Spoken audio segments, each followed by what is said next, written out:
උදෑසනක් මේ අලංකාර උදෑසන නවත වාරයක් අපි ඉදින දෙවිඳුන්ව නමස්කාර කරන පිණිස රැස් වෙලා සිටිනවා. ස්වාමීන් වහන්සේගේ ප්‍රේමයට සියලුම දරුවන් විදියට අපි දෙවිඳුන්ගේ නාමය ගෞරවයට මහිමයට පත් කරන්නට යන අද විශේෂ දවසක් දෙවියන් වහන්සේගේ පාමුල අපි සියලු දෙනාටම හිතනුවන් වන අපි සියලු දෙනාටම වැදගත් පෙන්තකොස්තු සභාවට විශේෂයෙන් වැදගත් වෙන දිනයක් අද මන්ද ශුද්ධාත්මයන් වහන්සේ 50 වෙනි දිනේදී උන්වහන්සේගේ සභාව පූර්ණ කරනු ලැබුවා. ඒ නිසා මේ දින අපි උන්වහන්සේට නමස්කාර කරමු. ඔබ අතරේ අප අතරේ සිටිනා වූ ශුද්ධාත්මයන් වහන්සේට ගෞරව කරමු. ඒ නිසා අපි ශුද්ධාත්මයන් වහන්සේට ස්තුති ගීතිකා කීපයක් ගායනා කරමින් මේ දින දෙවිඳුන්ගේ නාමයේ මහිමයට ගෞරවයට පත් කරමු. ඔබ සියලු දෙනාම අප සමග එකතු වෙලා ගායනා කරන්න දෙවිඳුන්ට මහිමය ලබා දෙන්න. අපි ගායනා කරමින් ප්‍රශංසා කරමු. Hallelujah hallelujah.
ආශිර්වාද කරන්න කියලා අපි කියනවා.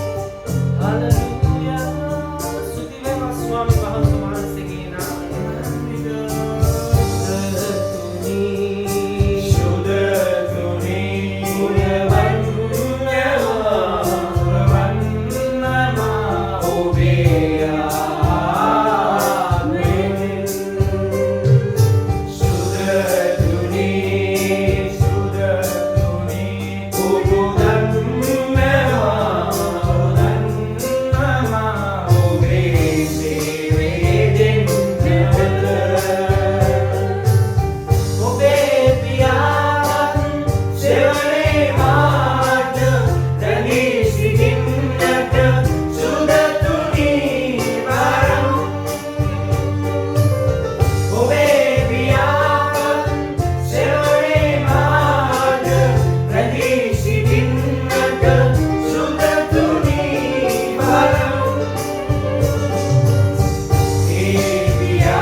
ස්තුති වේවා.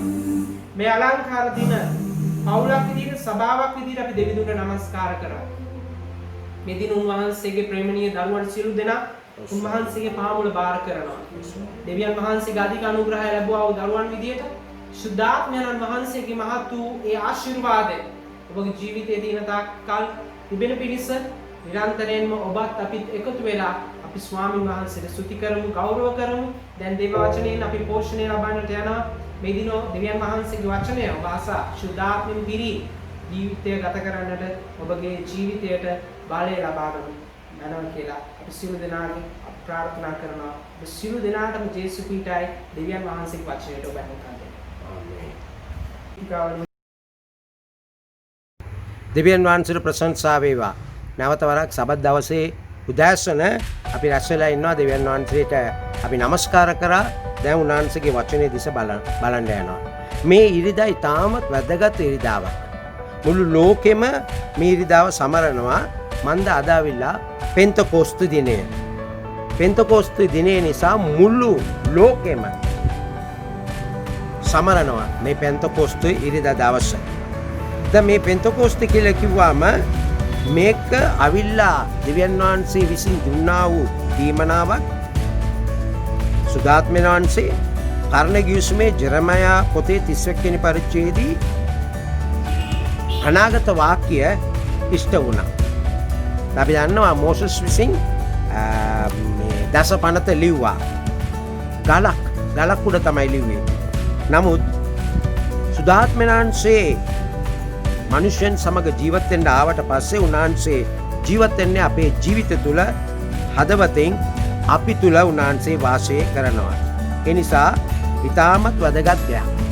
දැන් මේ පෙන්තකොස්තු දවස බැලුවම් පෙන්තකොස්තු කියන එක කර්ණ ගිවිසුමේ යුදෙව් ජාතීන්ගේ දෙවනි ප්‍රධාන මංගල්‍යය අවුරුද්ද ප්‍රධාන මංගල්‍යය ඇවිල්ලා මේ පෙන්තකොස්තු දිනය. මේ පෙන්තකොස්තුව. ඒකට හේතුව ඇවිල්ලා මේක දෙසරයක් තිබෙනවා අස්වැන්න නෙලා ගන්නා වූ කාලයක්. ඔවුන්ගේ වගාවලෙන් අස්වැන්න නෙලා ගන්නා වූ කාලයක්.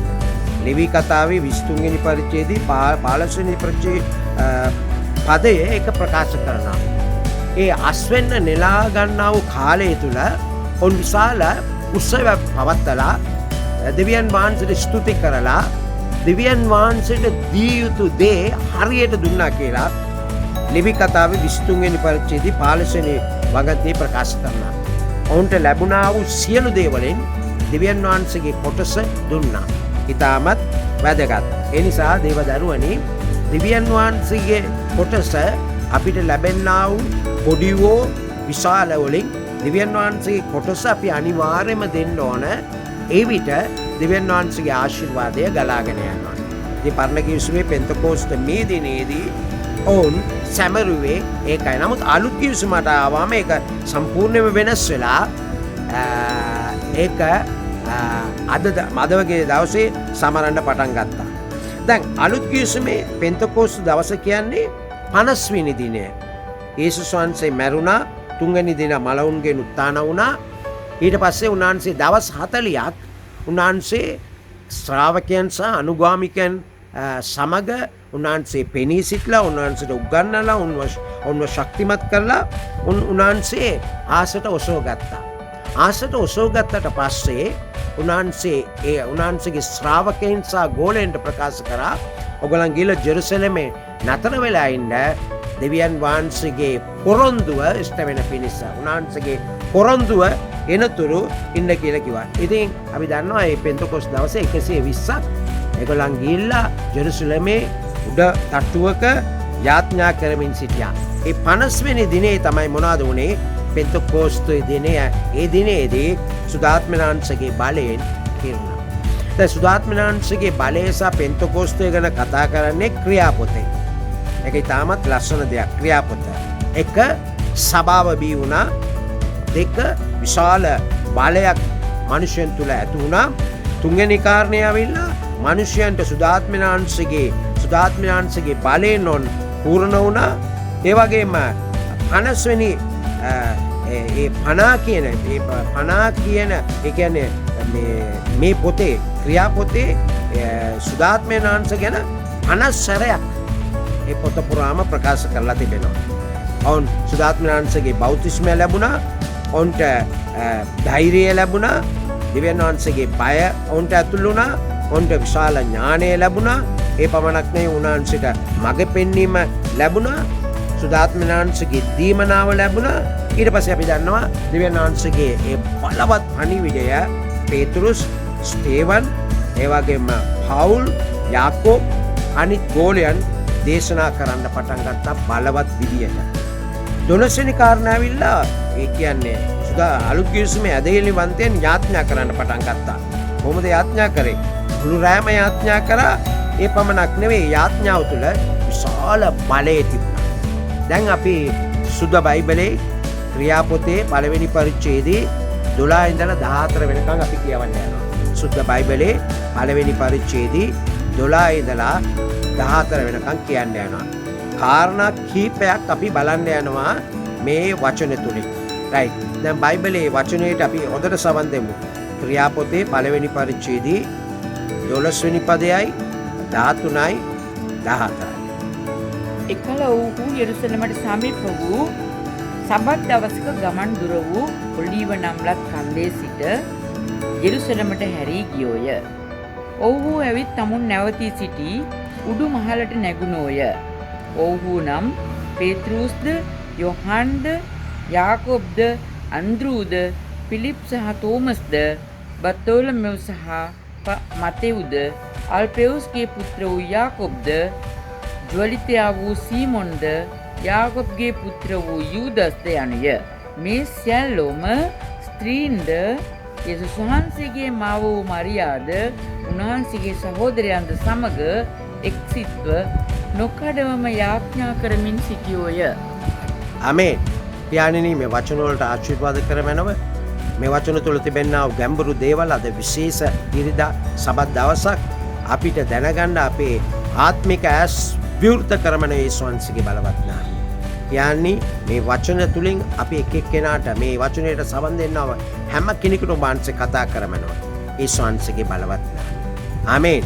දෙවියන් වහන්සේගේ වචනයට ස්තුති වේවා.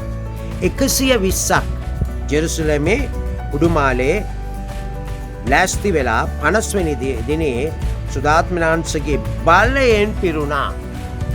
සුදාත්මනාංශගේ බලයෙන් පිරුණා. දෙවෙනි කාරණා උන් තුල බලවත් යාඥාවක් තිබුණා. තුන්වෙනි කාරණාව ආවිල්ලා අලුත් ගිවිසුමේ ඇදහිලි වන්තයන් දෙවියන් වහන්සේ සමග විශාල කාලයක් කැප කරලා යාඥා කරන්න පටන් ගත්තා. දවස් 10ක් උන් යාඥා කරා. දෙවියන් වහන්සේගේ පණිවිඩයට සවන් දීලා දවස් 10ක් යාඥා කළා. මේ දවස් 10 දවසට පස්සේ 50 වෙනි දිනේදී සුදාත්මයන්සේගේ බලය තුල වුන් පිරුණාම මොනවද උනේ? අලුත් ගිවිසුමේ සභාව ඉපදුනා. අලුත් ගිවිසුම සභාව ඉපදුනා. ඒ යාඥා රැස්වීම තුලින් තමයි ඒ 120ක් උඩුමාලේ කරාවු ඒ යාඥාව තුලින් අලුත් ගිවිසුම සභාව මොනවද උනේ? බිහි වෙන්න පටන් ගත්තා. අලුත් ගිවිසුම සභාව බිහි වුණාට පස්සේ ඒ බලයෙන් ඒ ප්‍රධාන බලයෙන් පේතෘස්තුමා යාඥා කළා එදා දවසේ පමණක් 3000 යේසුස් ක්‍රිස්තුස් වහන්සේව තමන්ගේ ස්වාමින් වහන්සේ හා දෙවියන් වහන්සේ හැටියට පිළිගත්තා. විශාල බලයක්, විශාල ජොලිතකමක් ඇති වුණා. දැන් ඒකෙන් පටන් ගත්ත ඒ සුදාත්මනාංශගේ ගංගාව, ඒ සභාව මුළු ලෝකෙටම ගලාගෙන යන්න පටන් ගත්තා. මුළු ලෝකෙට ගලාගෙන යන්න පටන් ගත්තා. ඒකයි අද දවසේ මම ඔයගලන්ට කිව්වා පෙන්තකොස් දවස කියන එක ඉතාමත් වැදගත් දෙයක්. ඔවුන්ට බලය ලැබුණා. ඔවුන් බලය ලැබුණාට පස්සේ ඔවුන් සාක්ෂිකාරයෙක් වුණා. අලුත් ගිවිසුමේ ඇදහිලි වන්තයන්ට බලය ලැබුණාට පස්සේ ඔවුන් සාක්ෂිකාරයෙක් වුණා. කවුරුත් කිව්වේ නැහැ උඹ ගිහලා යේසුස් වහන්සේ ගැන කියන්න කියලා. සාක්ෂිකාරයෙක් වුණා. එතකම් උන්ට බලය තිබුණේ නැහැ. නමුත් බලය ලැබුණාට පස්සේ සාක්ෂිකාරයෙක් වුණා. එතකොට පියානෝද පුත්‍රයානෝද පෙන්තකොස් දවසේ සුදාත්මනාංශයේ කියන ත්‍රිත්වය එතනින් සම්පූර්ණ වෙන්න පටන් ගත්තා. මේ බලය තුළ මුළු ලෝකෙටම මේ අලුත් ගිවිසුමේ සභාව ගලාගෙන ගිහිල්ලා හැමතැනම පිපෙන්න පටන් ගත්තා. ඒ පිපිදීමත් එක්ක මුළු ලෝකෙටම සුභාරංචි යන්න පටන් ගත්තා. හැම කෙනෙක්ම සුභාරංචි ප්‍රකාශ කරන්න පටන් ගත්තා. මන්ද එපිසි පොතේ 5 වෙනි පරිච්ඡේදයේ 18 වෙනි වගන්තියේ ඉතාමත් පැහැදිලිව ප්‍රකාශ කරනවා. ඉතාමත් පැහැදිලිව ප්‍රකාශ කරනවා ආත්මයන් වහන්සේ තුල ප්‍රීති වේයල්ලා. ආත්මයන් වහන්සේ තුල සුදාත්මයන් වහන්සේ තුල ප්‍රීති වේයල්ලා. ඉතින් ඉතාමත් වැදගත් දේ තමයි ආත්මික පිපිදීමක් මේ කාලය තුල ඇති වෙන්න ඕන නම් අපි මොනවද කරන්න ඕන? අලුත් ගිවිසුමේ සභාව. අපි ඔක්කොම අලුත් ගිවිසුමේ සභාව. මේ අලුත් සභාව තුළ එපිසි පොතේ 5 වෙනි පරිච්ඡේදයේ 18යි 19යි ඉතාමත් පැහැදිලිව ප්‍රකාශ කරනවා කියන්නේ. මුද්‍රික පානයෙන් මත් නොවෙන්න. එයින් අනාචාරකම් හටගන්නේය. නමුත් ආත්මයන්ගෙන් පූර්ණ වී ගීතිකාවලින්ද, කවිවලින්ද, ආත්මික ගීවලින්ද කිනිකාට කතා කොට නුඹලාගේ සිත්වලින් ස්වාමීන් වහන්සේට ගායනාද ගීතිකාද කරමින් අපගේ ස්වාමී වූ යේසුස් ක්‍රිස්තුස් වහන්සේගේ නාමයෙන් සියලු දේ ගැන ප්‍රිය වූ දෙවියන් වහන්සේට නිතරම ස්තුති කරන්න. යේසුස් වහන්සේ කෙරෙහි බය ඇතුව එකිනෙකාට අඩක් වෙන්න. ආමේන්. දැන් මෙතන තියෙන ඉතාමත් වැදගත් දෙයක් අලුත් ගිවිසුමේ සභාවේ ආත්මයන් වහන්සේ තුල අපි පිරීලා ප්‍රීති වෙන්න ඕන. එතකොට ආත්මයන් වහන්සේ තුල ප්‍රීති වෙනකොට ඉතාමත් වැදගත් දෙයක් සිදු වෙනවා. ඒ කියන්නේ ආත්මික පිපිදීමක් කිතුණු අලුත් ගිවිසුමේ සභාව තුල ඇති වෙනවා. මේ පිපිදීම ඇති වුණාට පස්සේ මොනවද වෙන්නේ? මේ පිපිදීම ඇති වුණාට පස්සේ ඉතාමත් විශාල දෙයක් ඇති වෙනවා. දැන් අපි දන්නවා අපි ඉන්න මේ ලෝකයේ තුල අපේ රට තුල ගම තුල ප්‍රශ්න කරදර බාධක වලින් පීඩිත වෙලා ඉන්න හැම කෙනෙක්ම. ඉතින් අපිට කිසි කෙනෙක්ගෙන් විශාල ආශිර්වාදය බලාපොරොත්තු වෙන්න බෑ. ඒ නිසා කිතුණුවන්ට තමයි දෙවියන් වහන්සේගේ බලවත් බලය දීලා තිබෙන්නේ.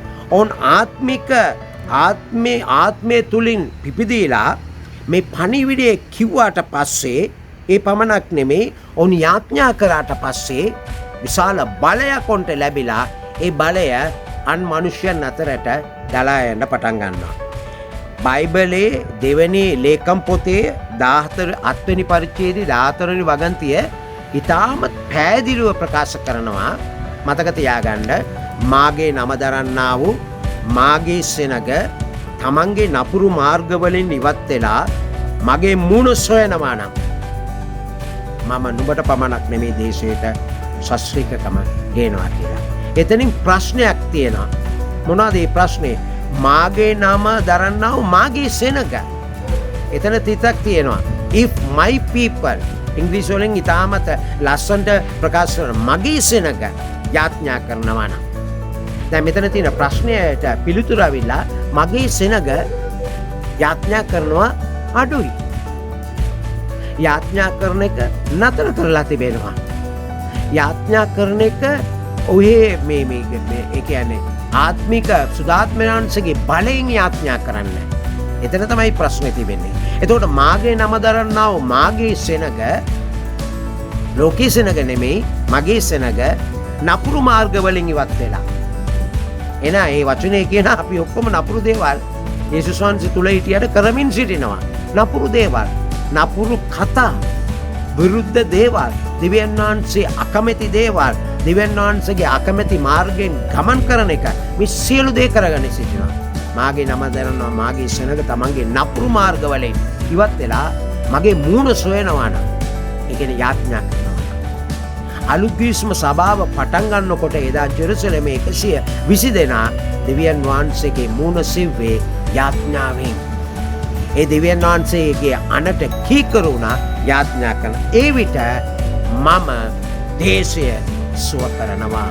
හලෙලූයා. ඉතින් අපිට තමයි මේ වගකීම දෙවියන් වහන්සේ ඉතාමත් වැදගත් විදියට දීලා තියෙන්නේ. එතකොට අපි කරේ නැත්නම් මොනවාද වෙන්නේ? දෙකලේකම් පොතේ 7:14 තවසරක් කියන්නද? බයිබලයේ කියවනකොට බලන්න ඒක පැහැදිලිව තිබෙනවා.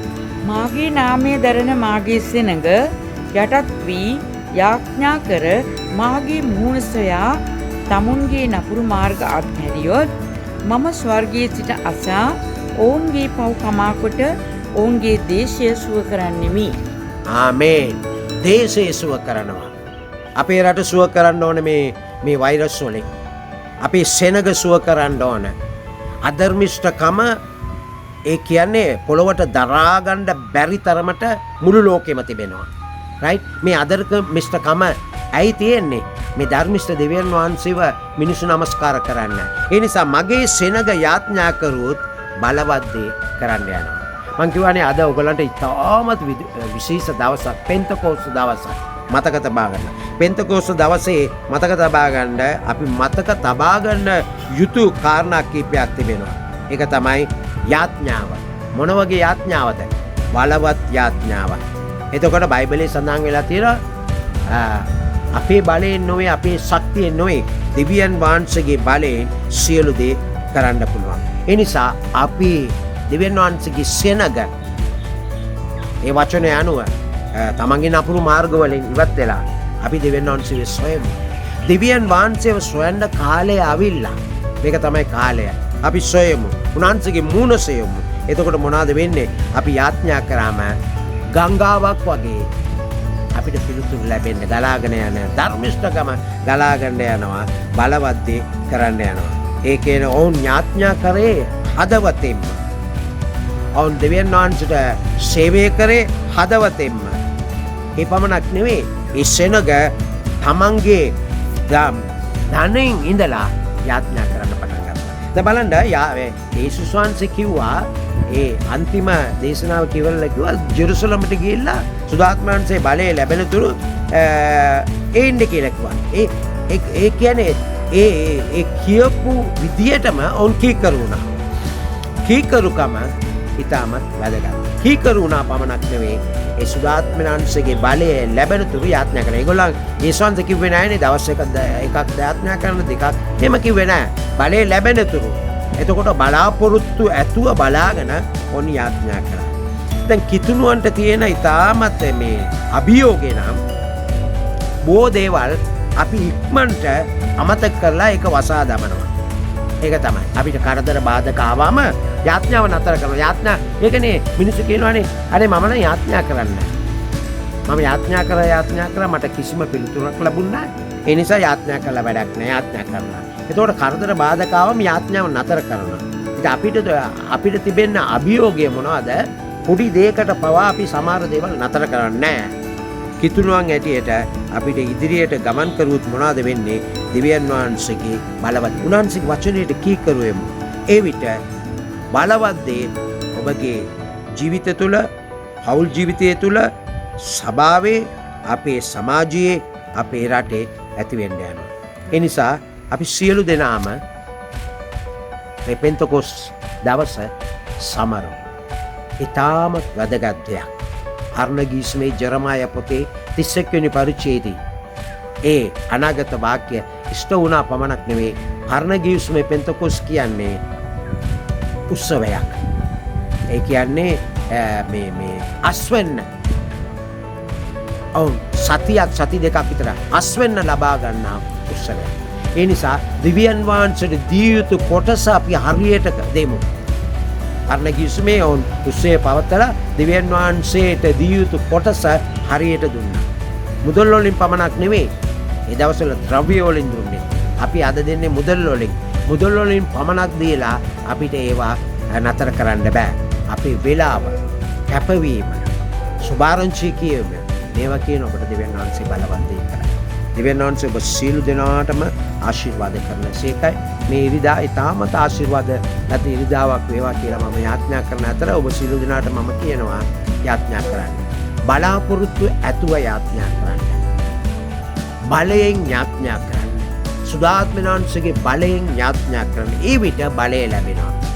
දුර්වල අවස්ථාවේ තමයි අපිට බලය ලැබෙන්න ඕන. උන්වහන්සේගේ බලය ලැබුණාම අපිට ජවයෙන් යුතුව ක්‍රියා කරන්න පුළුවන්. අපි යාඥා කරන දෙවි පියාණනි මම යාඥා කරනවා ස්වාමීනි අද විශේෂ දවසක් මුළු ලෝකෙම පෙන්තකොස්ත ඒ අලුත් ගිවිසුම සභාව ඉපදුන දවස ගැන සමරනවා ස්වාමීනි. මේ මොහොතේ ඔබ වහන්සේගේ පණිවිඩයට සවන් දුන්නා වූ සියලු සෙනඟ ඔබ වහන්සේට කැප කරනවා, බාර කරනවා, ඔබට ආශිර්වාද කරනවා පමණක් නෙවෙයි, බලවත් යාඥාවක් කරලා ඔබගේ ජීවිතේ ජයග්‍රහණය ගන්න ඔබට බලය දුන මැනව. මේ පණිවිඩය අසා සිටිය කවුරු හරි ඉන්නවා නම්, ඔබට යම් කරදරයක්, බාධාවක්, රෝගයක්, ප්‍රශ්නයක් තිබෙනවා නම්, යාඥාව තුලින් ජය ගන්න ඔබට බලය දුන මැනව. ආශිර්වාද කරන්න යේසුස් ක්‍රිස්තුස් වහන්සේගේ බලවත් නාමයෙන්.